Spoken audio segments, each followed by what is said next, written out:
Hello friends. तो आज हम लोग जानेंगे क्लास 11 का हिस्ट्री।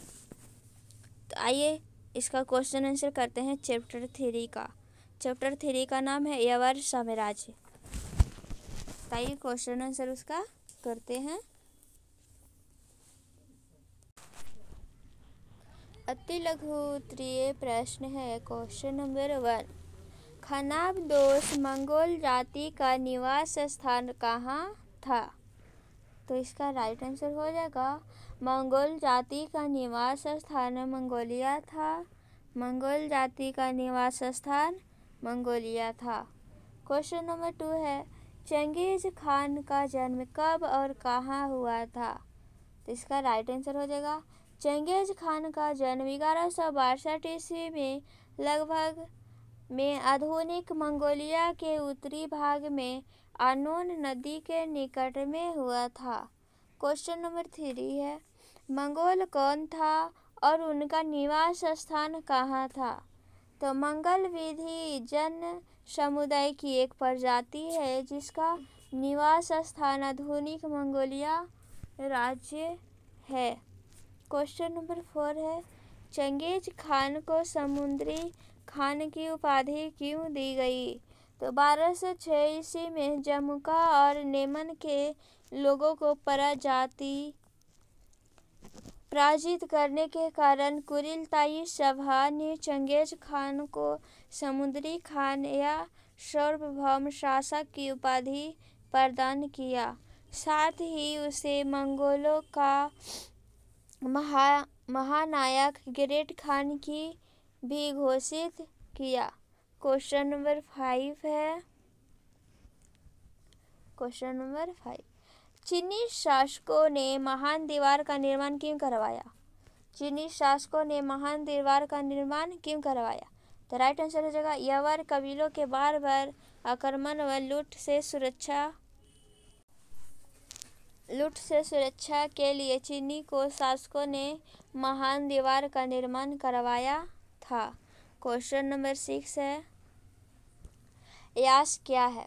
तो एक नियम संहिता जिसके बारे में कहा जाता है कि चंगेज खान ने इसे कुरिलताई में लागू किया था। क्वेश्चन नंबर 7 है, कुरिलताई से क्या समझते हैं? तो कुरिलताई मंगोल कबीले के सरदारों की एक सभा को कहा जाता था। क्वेश्चन नंबर 8 है, मंगोलों की राजधानी कहाँ थी?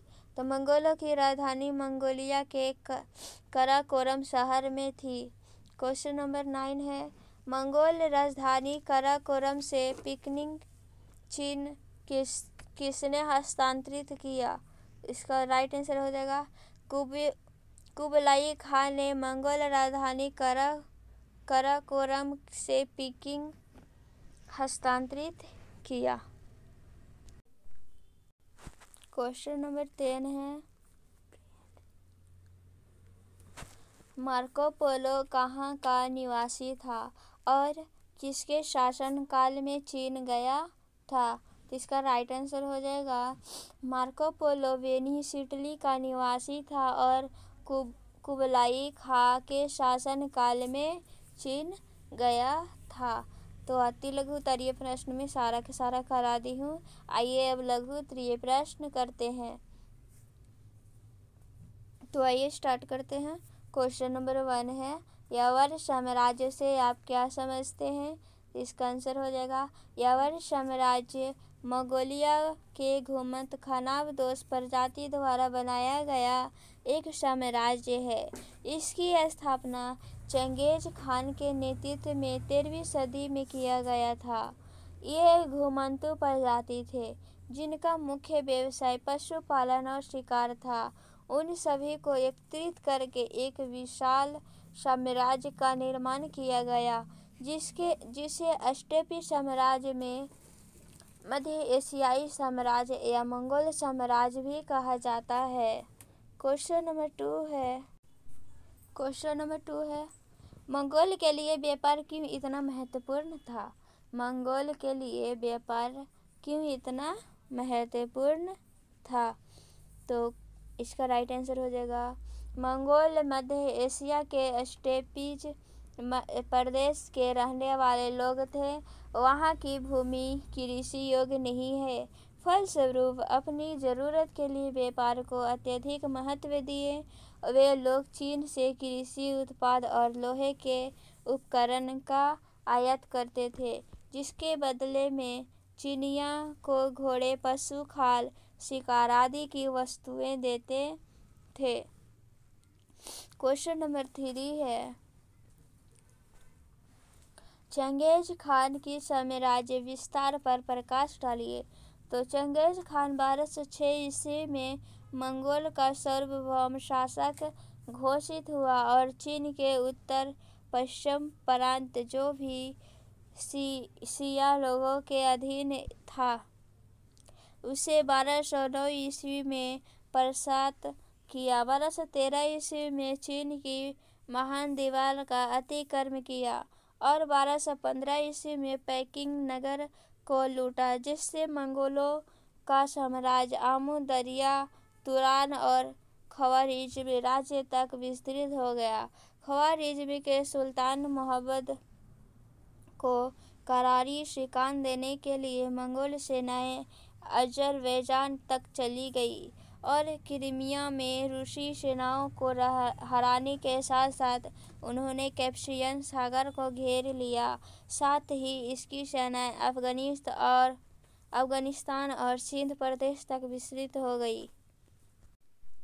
क्वेश्चन नंबर 4 है, मंगोल के सामाजिक एवं राजनीतिक संगठनों की विवेचना कीजिए। इसका उत्तर हो जाएगा, मंगोलों की सामाजिक और राजनीतिक पृष्ठभूमि निम्न प्रकार से है। ए, मंगोल विधि जन समुदायों का एक निकाय था। ये लोग पूर्व में तरार, खितान और मंचू लोगों से तथा पश्चिम में तुर्की कबीलों के भाषागत समानता होने के कारण परस्पर संबंध थे। बी, समाज अनेक पितृवंशीय पक्षों में विभाजित था। सी, मंगोल समुदाय के कुछ लोग पशुपालन करते थे, वही कुछ लोग क्या करते थे, तो शिकारी संग्राहक करते थे। डी, मंगोल पशुपालक के रूप में घोड़े, भेड़ों, बकरियों व ऊँटों को पालते थे। ई, मंगोल लोगों का व्यापारीकरण मध्य एशिया के स्टेपी क्षेत्र चरण भूमि में हुआ था, जो कि आधुनिक मंगोलिया राज्य का भूभाग है। ई, शिकारी संग्रहालय लोग पशुपालक कबीलों के तुलना में गरीब थे। शिकारी संग्रहालय समाज मुख्य रूप से साइबेरिया वनों में रहते थे और जानवरों के खाल का व्यापार भी करते थे। एफ, मंगोल लोग तंबुओं और जरों में रहते थे। एच, मंगोल एवं तुर्की कबीलों को मिलाकर चंगेज खान द्वारा बनाया गया परिसंघ 5वीं शताब्दी के अटिला के द्वारा बनाए गए परिसंघ के बराबर था। आई, मंगोल खेती से प्राप्त उत्पादों एवं लोहों के उपकरणों को चीन से लाते थे एवं घोड़े, फर और शिकार विनिमय करते थे। आई, जे, कभी कभी मंगोल लोग व्यापारिक संबंधों की उपेक्षा कर केवल लूटपाट करने लगते थे। मंगोलों की लूटपाट से परेशान होकर चीनी शासकों ने अपनी प्रजा की रक्षा करने के लिए चीन का महादीवार का निर्माण किया। किस चीज़ का सुरक्षा के लिए निर्माण किया था? चीनी के महादीवार का निर्माण किया। क्वेश्चन नंबर 5 है,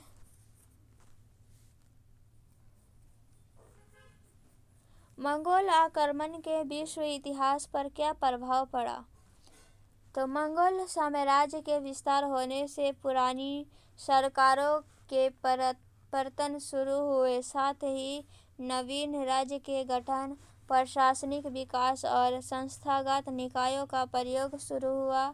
जब सैन्य अभियान में विराम आया, तब यूरोप और चीन के भूभाग परस्पर एवं एक दूसरे से जुड़ गए।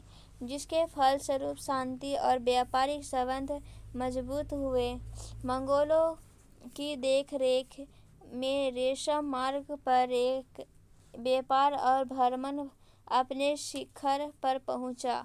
कृषक वर्ग की सुरक्षा पर विशेष ध्यान दिया गया।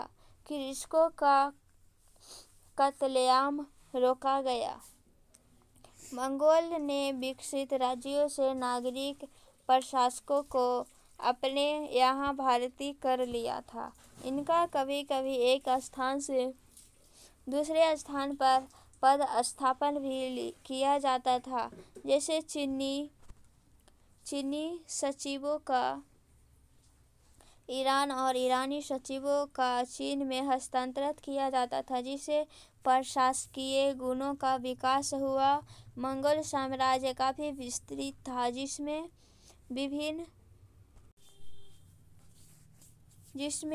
विभिन्न भाषा, संस्कृति और धर्म के मानने वाले लोग थे।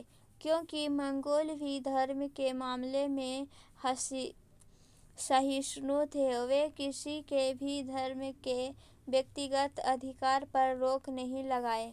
एक विस्तृत क्षेत्र में सुरक्षित व्यापार शुरू हुआ, जिससे एक दूसरे के ऊपर भाषा, संस्कृति का प्रभाव पड़ा और नवीन चेतन का विकास हुआ।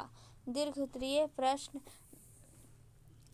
लघुत्तरीय प्रश्न और अति लघुत्तरीय प्रश्न में सारा का सारा करा दी हूँ। तो आइए अब हम लोग दीर्घोत्तरीय प्रश्न स्टार्ट करेंगे। तो आइए शुरू करते हैं। दीर्घोत्तरीय प्रश्न क्वेश्चन नंबर 1 है, चंगेज खान और मंगोलों का विश्व इतिहास में क्या स्थान और विवेचना करें।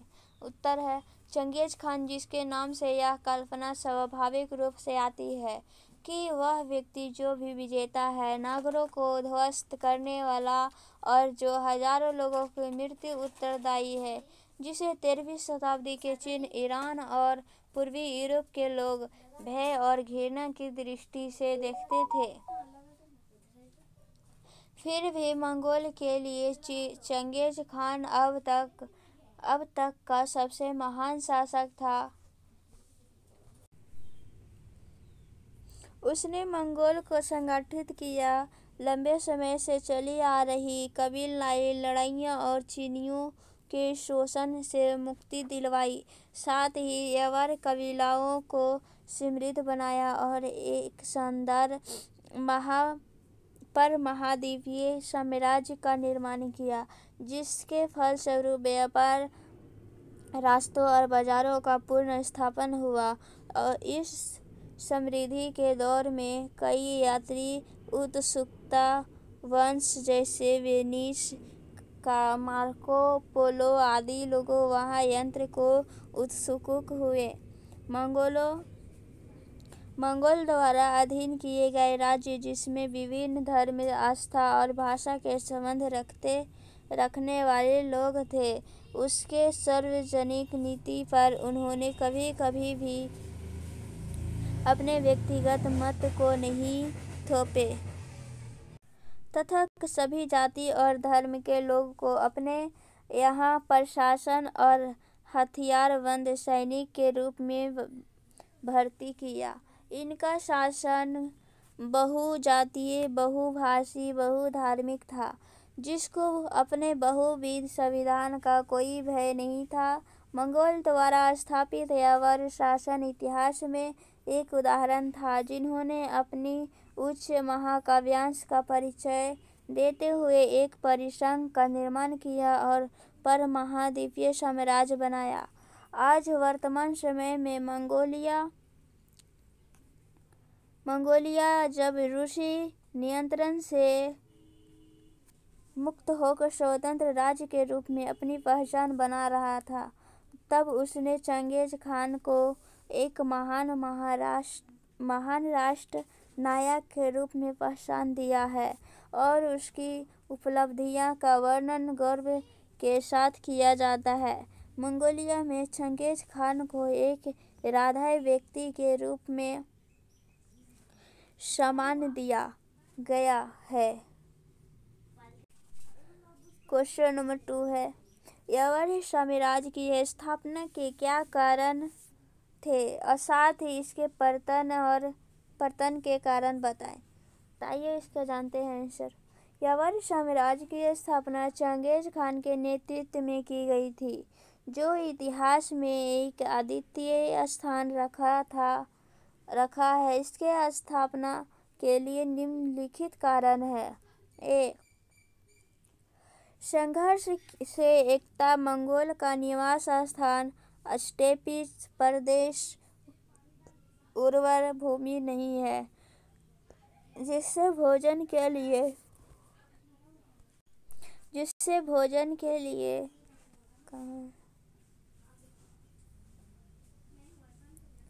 संघर्ष करना पड़ता था। पशुओं को संग्रह समाप्त होने पर दूसरे स्थान पर जाना पड़ता था। इस दौरान भी अनेक संघर्ष होते थे। पशुधन को प्राप्त करने के लिए वे आपस में लूटपाट भी करते थे। उपभोक्त संघर्ष के कारण कई परिवार आपस में मिलकर एक सब परिसंघ बना लेते थे और अपनी जीविका और सुरक्षा सुनिश्चित करते थे। बी, योग्य नेतृत्व। एक कुशल नेतृत्वकर्ता चंगेज खान, जिसने मंगोल और तुर्की कबीला को मिलाकर एक विशाल परिसंघ का निर्माण किया, जो 5वीं शताब्दी के अटिला का द्वारा बनाए गए परिसंघ के बराबर।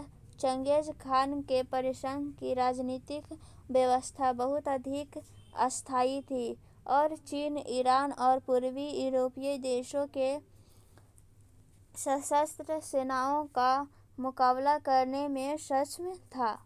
सी, कुशल प्रशासन।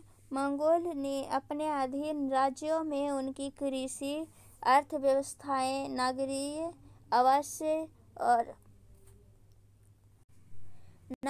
आवास और समाज का बड़ी कुशलता से प्रशासन किया। यद्यपि मंगोल के अपने सामाजिक अनुभव और रहने के तौर तरीके उनके बिल्कुल भी भिन्न थे।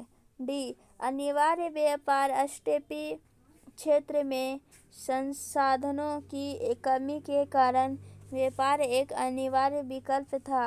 यवन कबीले कृषि उत्पादन और लोहे के उपकरण के लिए अपने पड़ोसी चीनियों पर निर्भर थे, बदले में उन्हें घोड़े, फर और शिकार देते थे। ई, कुशल घुड़सवार सेना। यवन कबीले के लोग एक कुशल घुड़सवार थे, जो घोड़े की पीठ पर बैठकर तीरंदाजी करने के सक्षम थे, जिससे वे शत्रु पर हमेशा भारी पड़ते थे। एफ, मौसम की जानकारी। यवन कबीले के लोग चरागाह के लिए हमेशा घूमते रहते थे, जिससे उन्हें अपने आसपास के मौसम की जानकारी हो गई थी। उन्होंने कई अभियान शीत ऋतु में शुरू किया और नगरों में प्रवेश करने के लिए बर्फ से जमी हुई नदियों का राजमार्ग की तरह प्रयोग किया। जी, घेराबंदी यंत्र। नेफ्था, बमबारी और हल्के जल उपकरणों का निर्माण। चंगेज खान ने घेराबंदी यंत्र और नेफ्था बमबारी का प्रयोग प्रारंभ किया। उसके इंजीनियरों ने उसके शत्रुओं के विरुद्ध अभियानों में इस्तेमाल के लिए हल्के जल उपकरण का निर्माण किया, जिसके युद्ध में घातक प्रभाव होते थे। यवन साम्राज्य के पतन के निम्नलिखित मुख्य कारण थे। ए, संख्या में ये लोग अल्पसंख्यक थे। 2, जिन क्षेत्रों को उन्होंने अपने अधीन बनाया, वहाँ की प्रजा की अपेक्षा ये लोग कम सभ्य समझे जाते थे। 3, मंगोल शासक द्वारा अन्य धर्मों को अस्वीकार जाना। 4, परवर्ती मंगोल शासकों के आपसी विरोध और अपनी सभ्यता को विजित देशों के सभ्यता में थोपना। क्वेश्चन नंबर 3 हम लोग करेंगे। क्वेश्चन नंबर 3, यास क्या था? इसके अर्थ में परिवर्तन आने के क्या कारण थे? यास के महत्व की विवेचना कीजिए।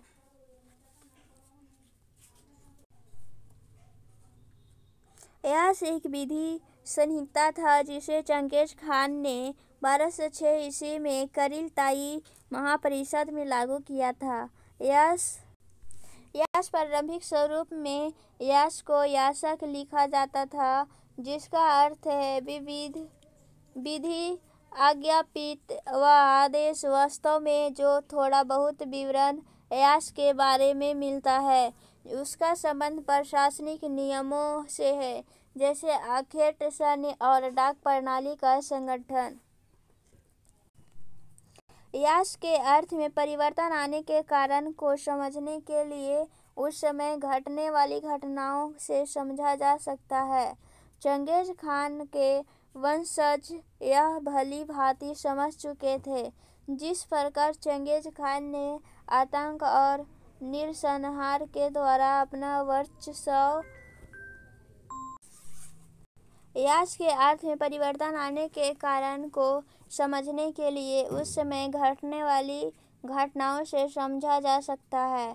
चंगेज खान के वंशज यह भली भांति समझ चुके थे कि जिस प्रकार चंगेज खान ने आतंक और नरसंहार के द्वारा अपना वर्चस्व कायम किया था, वर्तमान समय में वह अनुकूलित नहीं था, फिर भी अपनी पहचान और विशिष्टता की रक्षा के लिए उस पवित्र नियम के अधिकार का दावा किया जो उन्होंने अपने पूर्वजों से प्राप्त किया था, क्योंकि यास मंगोल जनजाति की प्रथागत परंपराओं का एक संकलन था, लेकिन चंगेज खान के वंशजों ने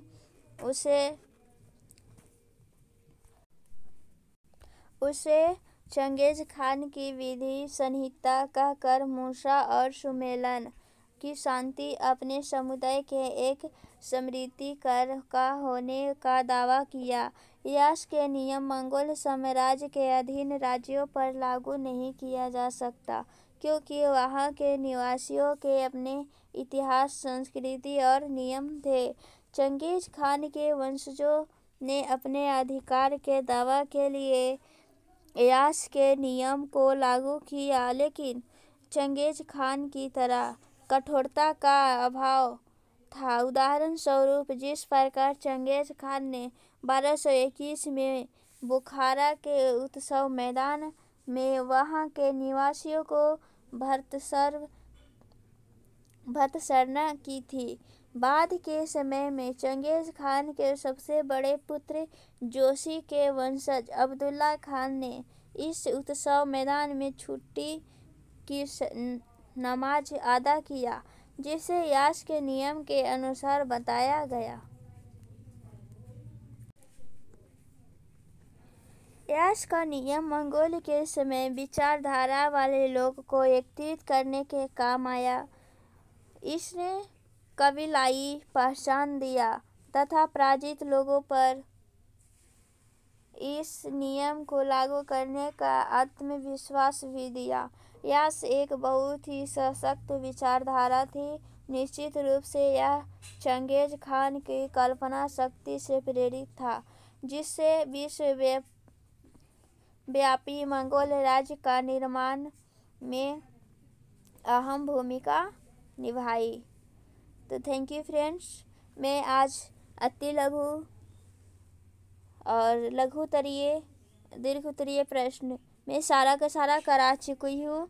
तो आइए हम लोग अब नेक्स्ट वीडियो मिलते हैं, और जो चीज़ का आप लोग को वीडियो चाहिए वो आप कमेंट में ज़रूर लिखें, मैं ज़रूर लेकर आऊँगी।